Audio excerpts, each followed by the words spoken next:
తిలక్ వర్మ. తిలక్ వర్మ అయితే తెలుగు క్రికెటర్. మన Indian cricket టీంలో తెలుగు వాళ్ళు చాలా తక్కువ మంది ఉంటారు. ఆ తక్కువ మందిలో తిలక్ వర్మ కూడా ఒకడు. అంటే మన తెలుగు వాళ్ళు చాలా మంది అయితే క్రికెట్ ఆడారు. కానీ సక్సెస్ అయింది మాత్రం వివిఎస్ లక్ష్మణ్ ఒక్కడే. వివిఎస్ లక్ష్మణ్ తర్వాత ఆ రేంజ్ లో ఇంపాక్ట్ క్రియేట్ చేసింది తిలక్ వర్మనే. సో ఈ రోజైతే ఈ వీడియోలో తిలక్ వర్మ గురించి మాట్లాడుకుందాం. మన తెలుగు తేజం తిలక్ వర్మ గురించి మాట్లాడుకుందాం. ఇతన్ని స్టార్ బాయ్ అని ఎందుకు పిలుస్తారో మాట్లాడుకుందాం. సో టాపిక్ దగ్గరికి వెళ్లే ముందు మీరైతే ఒక లైక్ వేసుకోండి. అలాగే సబ్స్క్రైబ్ చేయండి.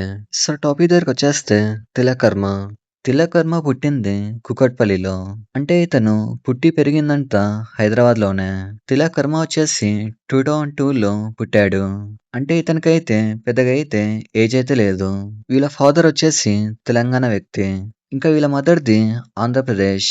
సో ఇక్కడైతే తిలక్ వర్మ వచ్చేసి తెలంగాణ ఇంకా ఆంధ్ర 2 సైడ్స్ నుంచి రూట్స్ ఉన్నాయి. అయితే తిలక్ వర్మకి చిన్నప్పటి నుంచే క్రికెట్ పైన ఇంట్రెస్ట్ ఉండేది. సో తిలక్ వర్మ అయితే లింగంపల్లిలో ఒక అకాడమీలో ట్రైనింగ్ తీసుకున్నాడు. చిన్నప్పుడు తిలక్ వర్మ అయితే టెన్నిస్ క్రికెట్ ని ఆడేవాడు. తిలక్ వర్మ అయితే ట్రైనింగ్ తీసుకోవడం కోసం 40 కిలోమీటర్లు ట్రావెల్ చేసేవాడు. సో స్టార్టింగ్ నుంచే తిలక్ వర్మ అయితే చాలా బాగా ఆడేవాడు. సో 2018లో అయితే ఫస్ట్ క్లాస్ క్రికెట్ లోకి అడుగు పెట్టాడు. 2018లో తిలక్ వర్మ అయితే రంజీ ట్రోఫీని ఆడాడు.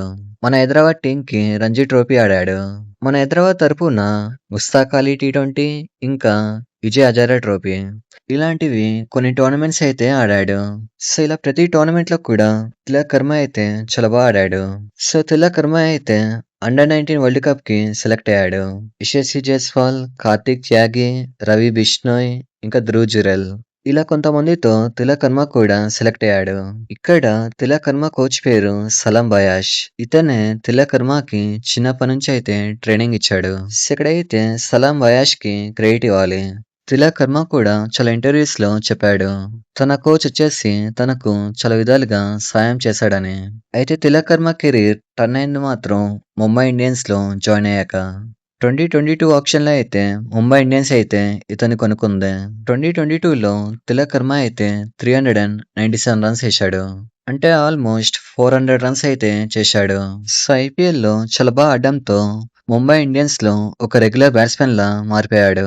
తిలక్ వర్మ అయితే రోహిత్ శర్మ, సూర్యకుమార్ యాదవ్, బుమ్రా వీళ్ళలాగా ముంబై ఇండియన్స్ లో ఒక రెగ్యులర్ ప్లేయర్ గా మారిపోయాడు. తిలక్ వర్మ బాగా ఆడడంతో ఇండియన్ టీం కూడా సెలెక్ట్ అయ్యాడు. 2023లో తిలక్ వర్మ అయితే తన ఫస్ట్ మ్యాచ్ ని ఆడాడు. వెస్టిండీస్ తో మ్యాచ్ లో ఇతనైతే చాలా బాగా ఆడాడు. స్టార్టింగ్ లో తిలక్ వర్మకి అయితే పెద్దగా ఛాన్స్లు అయితే రాలేదు. కానీ 2024 నుంచి ఒక రెగ్యులర్ బ్యాట్స్మెన్ లా మారిపోయాడు. 2024లో సౌత్ ఆఫ్రికాలో టీ20 సిరీస్ జరిగింది. ఈ సిరీస్ లో తిలక్ వర్మ అయితే 2 సెంచరీస్ ని కొట్టాడు. అయితే తిలక్ వర్మ కెరీర్ లో బెస్ట్ ఇన్నింగ్స్ ఏంటంటే 2025లో ఏషియా కప్ అయితే జరిగింది. ఇండియాకి ఇంకా పాకిస్తాన్ కి ఫైనల్ మ్యాచ్ జరిగింది. ఈ టైంలో టీంలో ఉండే బ్యాట్స్మెన్లు అందరూ ఫెయిల్ అయిపోయారు. కానీ తిలక్ వర్మ మాత్రం మన ఇండియాని లాస్ట్ వరకు ఉండి గెలిపించాడు. తిలక్ వర్మ అయితే ఇంపార్టెంట్ మ్యాచెస్ లో చాలా బాగా ఆడతాడు. అలాగే మన ఇండియా తరపున ఇదే సంవత్సరం టీ20 వరల్డ్ కప్ ని గెలుచుకున్నాడు. చాలా మంది తిలక్ వర్మని ఒక బ్యాట్స్మెన్ లా చూస్తారు. కానీ చాలా మందికి ఒక విషయం అయితే తెలియదు. తిలక్ వర్మ వచ్చేసి ఒక బౌలర్ కూడా. తిలక్ వర్మని చాలా మంది స్టార్ బాయ్ అంటారు. తన బ్యాటింగ్ స్టైల్ కి తన స్కిల్స్ కి ఫ్యాన్స్ అయితే స్టార్ బాయ్ అని పేరు పెట్టారు. తిలక్ వర్మ అయితే తెలుగువాడి పవర్ ని ఎక్కడికో తీసుకెళ్లిపోయాడు. వివిఎస్ లక్ష్మణ్ రిటైర్ అయిపోయాక ఒక్క తెలుగు క్రికెటర్ కూడా రాలేపోయారు. సో ఇన్ని సంవత్సరాలకి తిలక్ వర్మ అయితే వచ్చాడు. తిలక్ వర్మ అయితే తెలుగు వాళ్ళకి గౌరవం ఇంకా గర్వం అని చెప్పాలి. సో ఇది మ్యాటర్.